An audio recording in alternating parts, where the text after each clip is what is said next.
There's that pleasant recording Zoom voice. All right, well, Ben, thanks again. So yeah, just kind of so I don't know, I can't remember what all we said in the emails or what True Charity kind of chatted with you about in their introduction, but yeah, so we're here in Bolivar, Missouri, so not too far away from you, I don't think. And we've got our own food pantry and everything, but we're also been trying to look through how do we create more systems of exchange with that and focus more developmentally. And so we've been for a few months looking at food co-ops and just other models and things like that. And so yeah, just wanted to talk with you. And kind of one of our big things too is also like a lot of times when you read about like places that are doing food co-ops, they're doing it in either larger cities or places where there's lots of alternatives for like food pantries. So like I know even there in Joplin, like Water Gardens, they've got their little food co-op food market type thing, but there's also like 12 food pantries in their Mhm. community as well that they can fall back on. So that's what I was talking with them a few weeks ago. We had been out there and they mentioned that you're in a kind of smaller type setting and you guys are just recently switched over to a food co-op. So just curious to hear about your experiences and how that's going and what you guys have Sure. learned along the way. So I guess you just want to kind of tell about your story and your church and all that. Sure. Yeah. So, I mean, I think that we probably would be more similar, to you than maybe what they would be in Joplin. But, uh, you know, our community is 600 people. We are the only place to get any sort of food or assistance um, in our community. However, that's not to say that 10 miles away they can't get some sort of help, but so I wouldn't say that we're totally isolated from that. We're not the only place that they're going to be able to get some help, but we're the only convenient place. We're the only place in our community, and really, we're probably the only place, in a couple of three communities within a few miles of here. We're kind of in a weird little place where there's a bunch of really small towns, but not very far away from one another. Yeah, because remind me So where you're located again. yeah, so we're in southeast Kansas, so we're really only 50 miles from Joplin. Mhm. We're out. Pittsburgh is a town that's close to us, and there are options there. There are a couple of three places there that you can go and just walk in and get something. And I know that our people. I'm sure that a percentage of our people are getting additional assistance than just from us. So that that's a little bit different maybe than what your situation is. But Mhm. so yeah, so we have been doing is kind of I won't bore you with the whole thing, but we had been doing a protein pantry for 6 or 7 years, partnering with local farmers, and they were donating animals, and we were having them butchered, and then we were giving out meat, and so we weren't doing anything but meat, and that was part of that was because of the relationships that we had with those folks, and then part of that was because we knew that they could get a can of green beans, or whatever somewhere else, but they couldn't necessarily or easily obtain that protein. And so we felt like that was a place that we could fill, with the connections that we had. And so that's what we did. And so we had been doing that, and it was the same model as what most are. You come in, you fill out a form, um, tell somebody in your family, and then you would get a distribution of meat according to how many were in your family. If there's two of you, you got 4 pounds. If there was, and then it would go up to like 10. So general stuff like that, and then we started really feeling like, you know, we we weren't giving. It was becoming, there was no opportunity for us to talk with them, visit with them, pray for them, communicate with them, become friends with them. It literally, it was how fast can we get them in a line, through the line, and out the line. Yeah. And there wasn't any. We started noticing that uh, men and women would come, couples would come, husband and wife, and the husband would stay in the car, and she would come in, and he wouldn't show his face. And we realized that we were probably um, robbing him of some dignity and things like that. So our current model, we transitioned from that in kind of a few steps, but our current model is um, you still get meat, but everybody gets the same. So everybody gets 5 pounds of meat, and we've been able to still acquire that meat, the same way that we always have, and but now we actually are using much less. So our supply is in much better shape. There were times it got critical, times that we couldn't give as much and things like that. So now everybody gets 5 pounds of meat, but everybody pays a $5 fee to be a part of our co-op, and that just buys you in to the group. And then everybody gives $5 a month, and then we take um, all of that $5 and go and purchase other things in bulk for them. And so essentially we're still giving them, they don't really know this, but we're still giving them the meat. Mhm.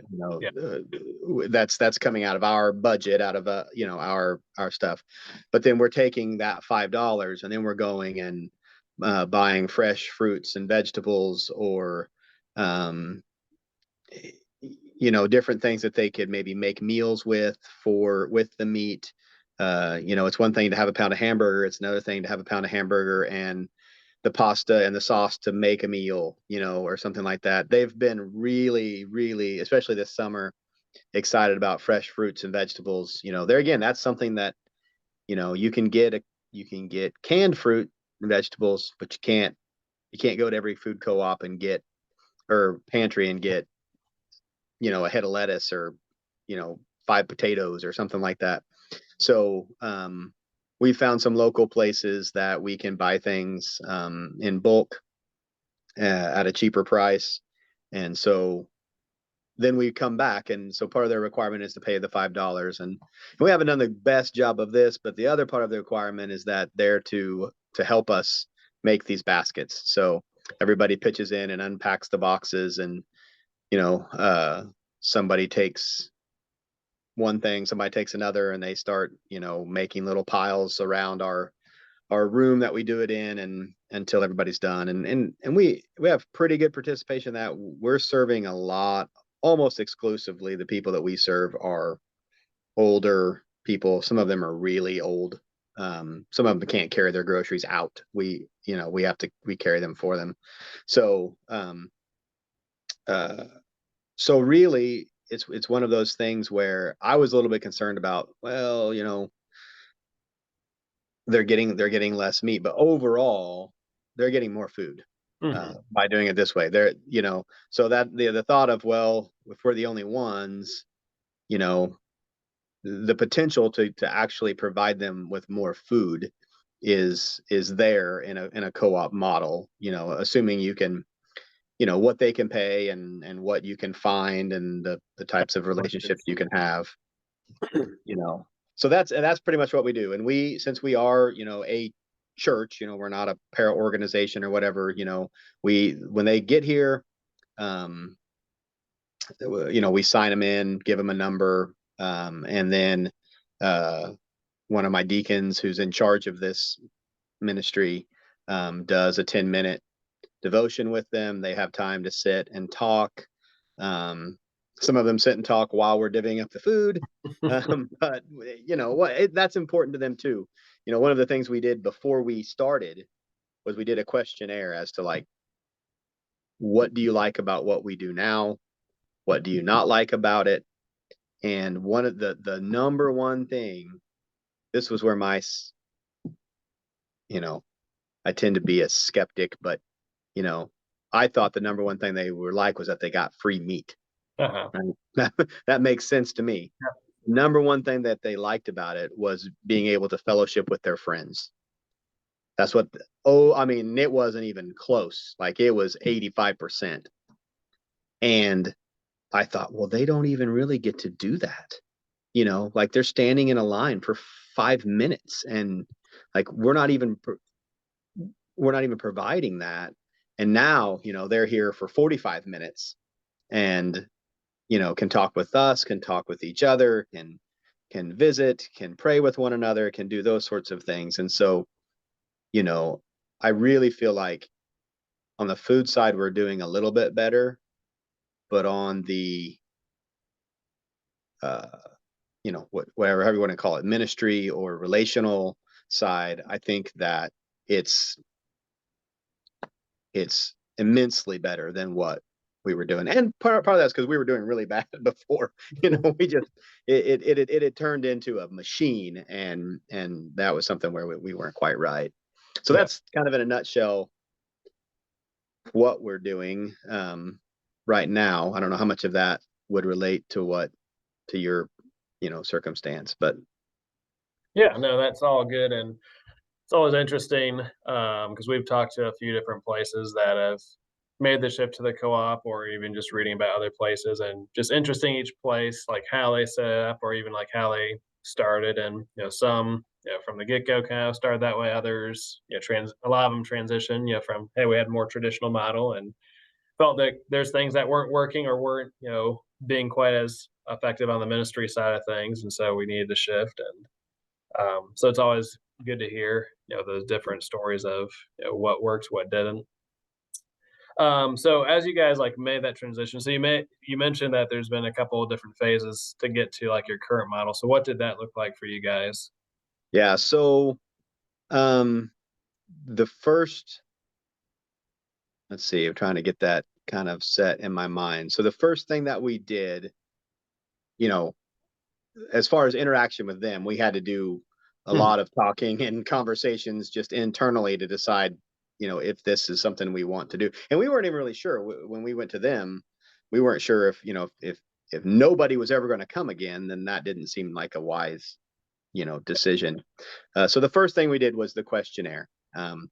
It was and I took the brunt, what I thought was would be the brunt of it, but I stood at the door and every person that came in, I said, hey, I'd like for you to read this. I'd like for you to fill it out honestly and give it back to me.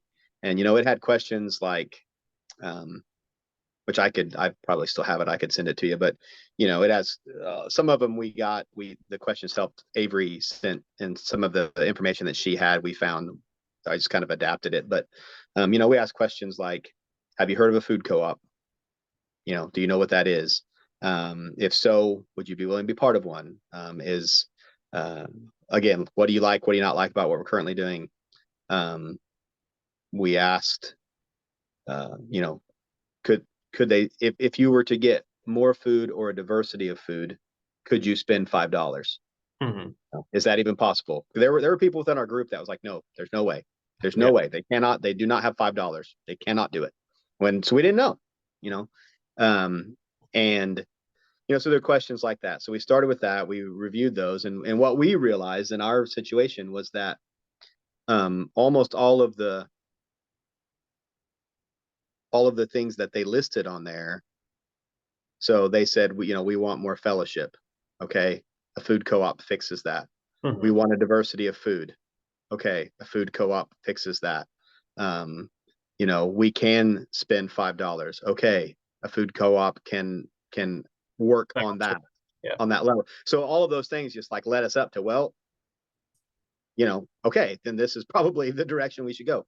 Yeah. So we did that, and then we gave them. So that we do this once a month. I don't know if I said that. So we did this once a month. I don't think you did. So we did that one month. We realized this was the direction we wanted to go. The next month, we gave them the parameters of the co-op. So it's going to cost you $5 to get in.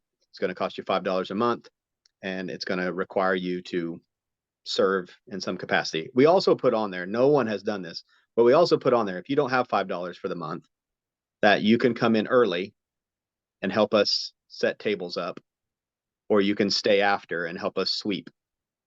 Um, and no one has taken us up on that yet. they've just given us the $5, which is fine. It's really not that much work. So we did the questionnaire. The next month we gave them the parameters.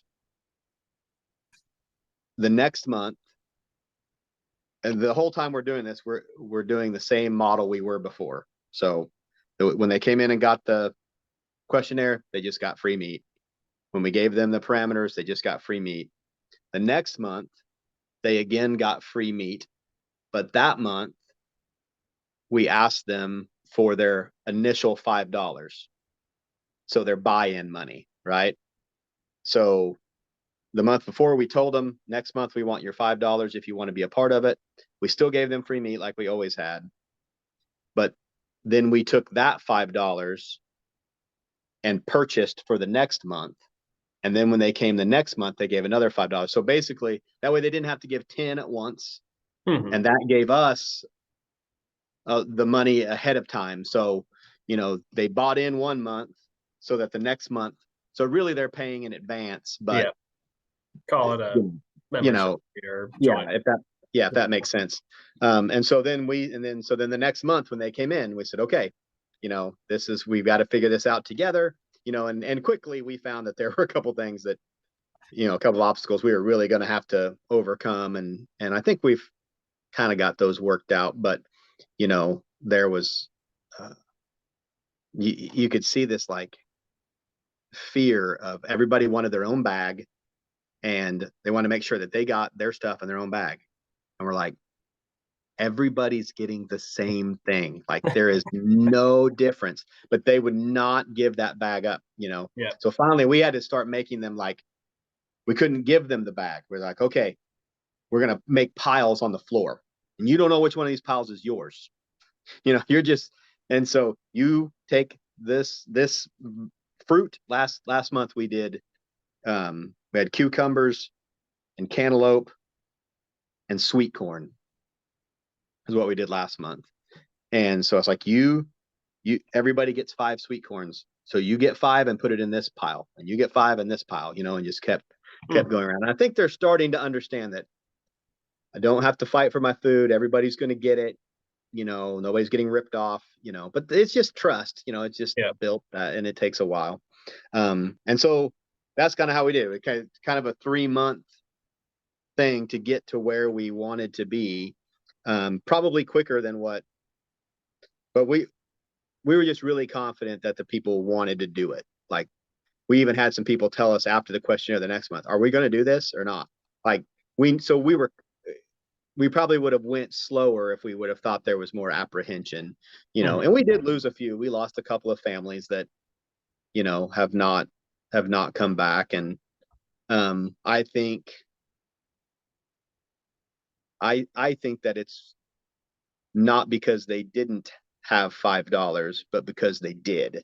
If that makes sense. Like they really didn't need what they were getting, but it was easy. And so they did. When it's free, right. I'll take it, but yeah. But something I don't really need. It's like, well, yeah.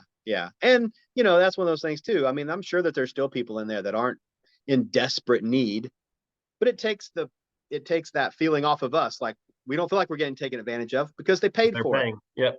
They did what we asked them to do. So we're happy to do that, and so that kind of takes some of that reservation out of our minds this way too, so so that was kind of our transition process. I think that questionnaire was really, really important. I think it was important for them.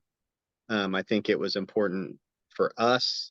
I'm really glad that we did that, and I think that was one of the biggest pieces of making it pretty smooth in the transition was doing that. And just and even I think the month that we gave them the parameters, we even sat them down, I'm pretty sure, and Ryan kind of just explained it. Some of our folks don't read as well, and so we just really wanted to make sure that everybody was really clear on what was going on, and so that's kind of how we got to where we're at. And we've only been doing that for 6 months, I think. Okay. So, we're not. I'm sure that there'll be some more hiccups along the way that we have not yet to experience. But Yeah, I was gonna ask, like, have there been any other challenges, whether it's in the process or, like, once it was fully implemented, things that, were, issues that you did not expect or that you had to course correct or, pivot around? right, yeah. I mean, I think just kind of that idea of that everybody's going to help and everybody's going to make one was a challenge, and I think we're doing better at that. That's just been more communication than anything. Um, there, we do still have one thing that on it we haven't fixed, and I don't know. I don't know how, honestly. And it's something from the very beginning when we back in our old model, we said we were never going to do this. Well, we did. And now, so we still have folks that are not coming. They're sending their $5 with their neighbor, and their neighbor's coming and getting both of them.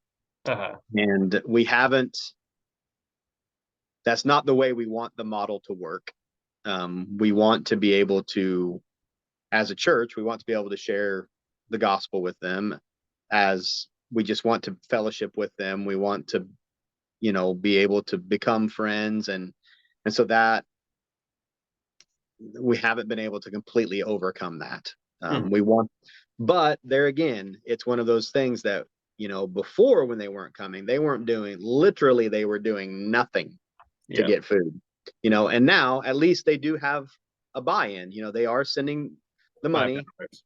Yeah. And so that's eased that a little bit in our minds, but still we want, to us, it's more than a food ministry. It's a Mhm. ministry, and we want it to be that, so that's really an obstacle that we haven't been able to really overcome yet. And I don't know, we've talked about, um, you know, I, some of these people we've been giving food to for 8 years, and we've literally never seen them.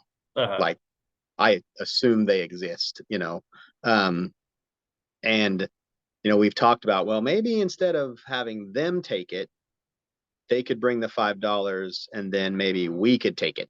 Yeah. We could go to their house and take it to them. And I think that's a good option. The problem is our staffing in this is pretty small, and Yeah.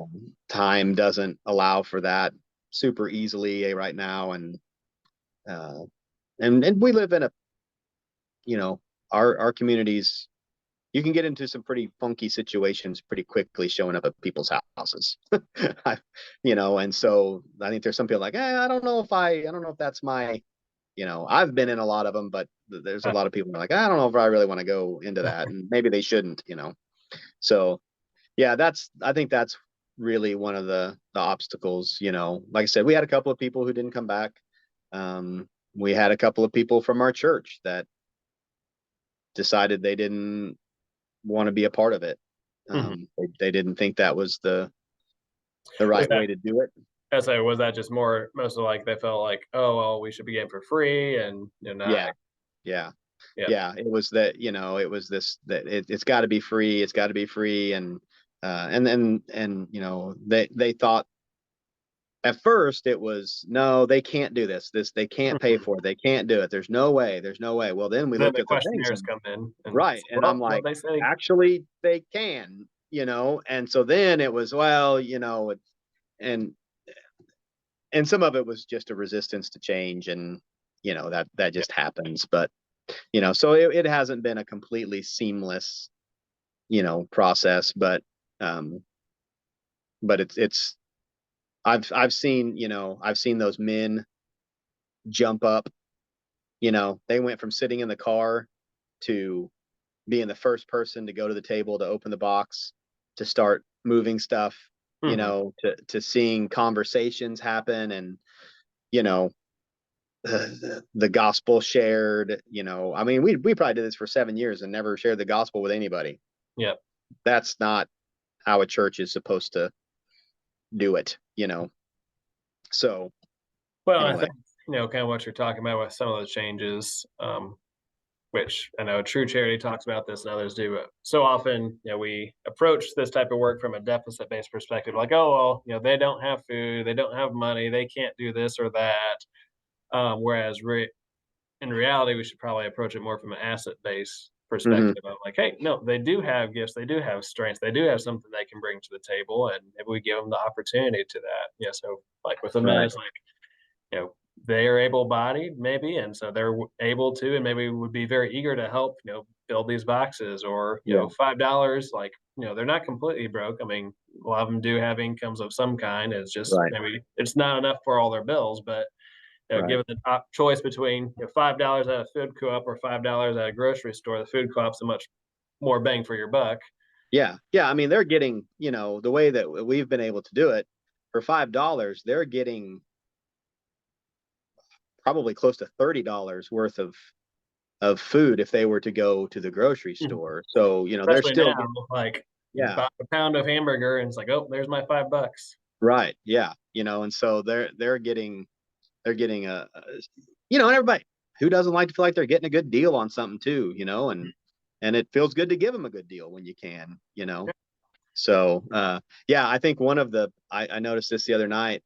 There's a young lady that comes, and we've helped her in a few other ways, and she's got some uh, disabilities physically and mentally, and she's in her 30s, but really probably functions like a preteen, Mhm. and she's barefoot, and I mean she's just as close to homeless as you can.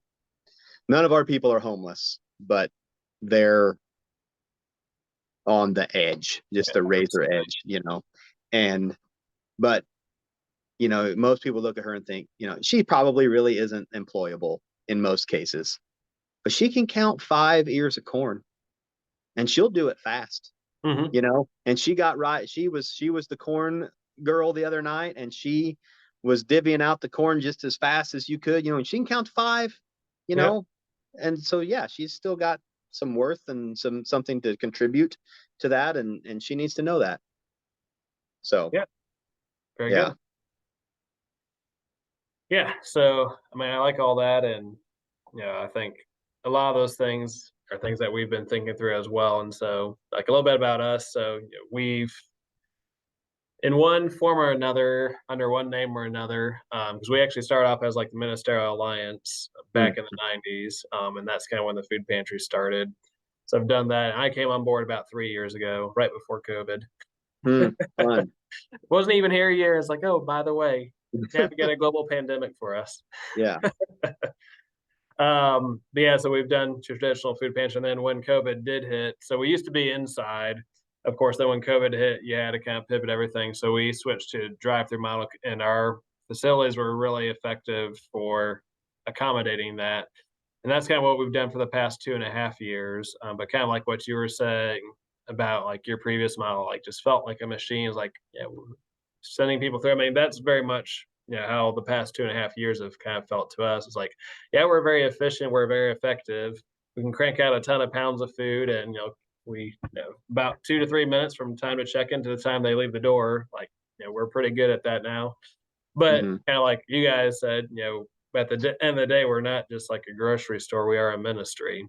Hmm. And so for us, we made the decision earlier this year that we wanted to return to an in-person pantry. But what does that look like? We didn't just want to revert to the way it was before. We wanted to, as much as we can, incorporate these things. And because the reality is, like with the drive-throughs, like we've lost touch with a lot of folks, and just because you don't have that relational side.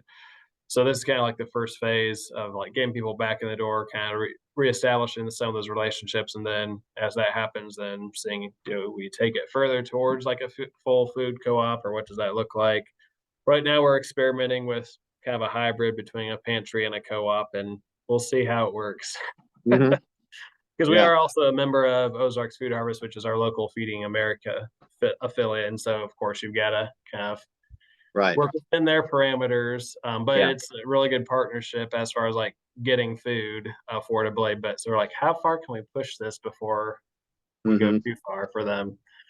So what we're doing, we're switching to like a points-based system. So they'll get like a base set of points each month that they can use to shop in the pantry like a grocery store, and Hmm. kind of give them free reign to go where they want to, pick out what they want to. So giving them that choice, but then also incorporating elements where they can earn additional points. So for example, we're offering a lot of different like life skills classes, and then also meeting with our case manager and accomplishing goals and stuff like that. So if they're doing that kind of development Sure. work, and kind of giving some bonus points that they can use anytime in the month that we're open. So we'll see how that works, and that's kind Hmm. of our first step of creating like a hybrid model anyways. And then as we start to get people back inside and reestablish those relationships, possibly having further conversations about co-ops if we consider looking at that some more too. Hmm. So that's kind of Yeah. what we're Yeah. doing right now, and I that think that's all kicks off great. September 1st. So that's what we're all pretty tired, because that's why been telling people, is like, if we were just going back to what we did back in 2019, I mean, it'd be easy. We'd have it set up and ready to go, but we're literally building this all from the ground up and trying as much as we can to emphasize community. So even like setting up like a grocery store, because like there's no preset line per se, just like you go to Walmart or whatever grocery store, like if you see someone you can stop and chat with them. You got that freedom to do that. Sure. And that is a very intentional choice that we were making, just to help foster those conversations, and offering to pray with people and stuff. And so yeah. Hmm. Yeah, I think that's great. I mean, that's something that we would like to, we've said we wanted to, incorporate some life skill things and stuff like that. And it's just been a challenge, for us to do that. So one thing that we have done a couple times, we're going to plan another one, but so the name of our thing is meet and greet. So Uh-huh. the whole idea was to give meet and greet people, and then it just turned into meet really. But so we also do these things every once in a while that we just call eat and greet. And so we ask them to, either come and help cook or clean up or whatever, or give $2, and then we make a meal here at the church.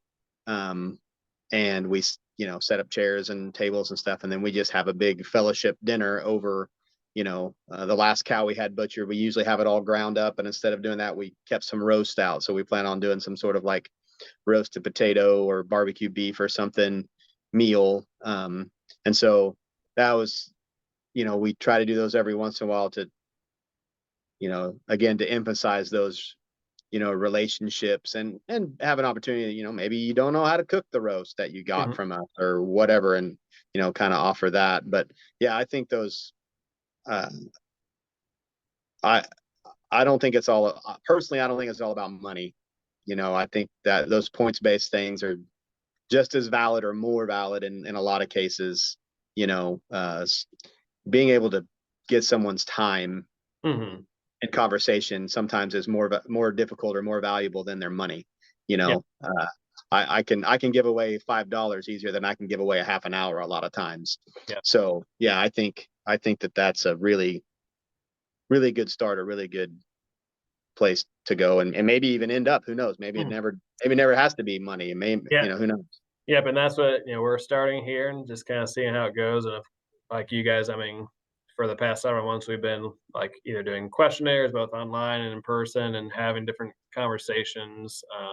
We also started up what we're called a partner advisory board, which is like our food pantry clients. We have some of them that are part of that, Mm. and had our first meeting 2 or 3 weeks ago. That's something hopefully to meet with them on a monthly basis to bring them into kinda that decision-making process as well. But Hmm. again, I think for me, over the past 2 years or so, like, one of the things that COVID really showed is just the importance of relationships and community, because, especially when you're doing, like, hunger alleviation or poverty alleviation, I think, we get trapped in think about, oh, those physical needs, the food, the money, or whatever. But really, there's so much more to it that comes down to the relational needs, which, if you're just, here's your box of food, see ya, that's Right. not meeting. And of course, it's hard to know more about their situation or what's going on so that you could help if Hmm. you're not having those conversations to begin with. Yeah, absolutely. I agree. I agree totally. So Yeah, so we've been doing about 6 months, and so any plans for the future that you guys or conversations have been going on? Um, yeah. I mean, I think it more is just a little bit of how do we tweak it even more to give some more opportunities for relationships and things like that, and to um on our original questionnaire we said, if you want different kinds of food, what do you want, because we didn't really know, and we were surprised at what some of the people said. But I think we would like to, like what you did. I really like that we would like to get some more of those people who aren't from our church kind of in an advisory type of situation, so that they can help plan out what we're going to get this month, or what they would like to see this Mm, month, or something like that, just to kind of give them a little more ownership of it and gain that relationship a little bit better. So that's something where, that we're going to kind of work towards. Some of it was, you know, it was difficult to just open that up to just anybody, mhm. and so we're like kind of looking at, all right, who could be a good fit that maybe we could just personally ask, to be Yeah, on there and stuff like that. So that's kind of a something that we want to do, just to make sure that it doesn't turn into, again, our thing where we tell them this is what you want. yeah, That's not where we want to be, and that's what we did for a long time. That's not where we want to be. So uh yeah, other than that, I don't know. We're looking just as a church at um other ministries that we've always done a food thing at Christmas, mhm, and it's been kind of the same way. We yeah. show up at your door with a bunch of food and say, here, you're needy, you need this. And so we've talked about trying to How do you redo revamp that in a different way. That's been a little slower. It's been a little harder to figure out how we're gonna do that. But yeah, that's And another and, like, area. I think you guys experience a little bit, I think those types of changes, you often get pushback. It's like, "No, it's the holidays, and we're supposed to be Right. giving," and you Right. can expect Yeah. people to do something for it. Yeah.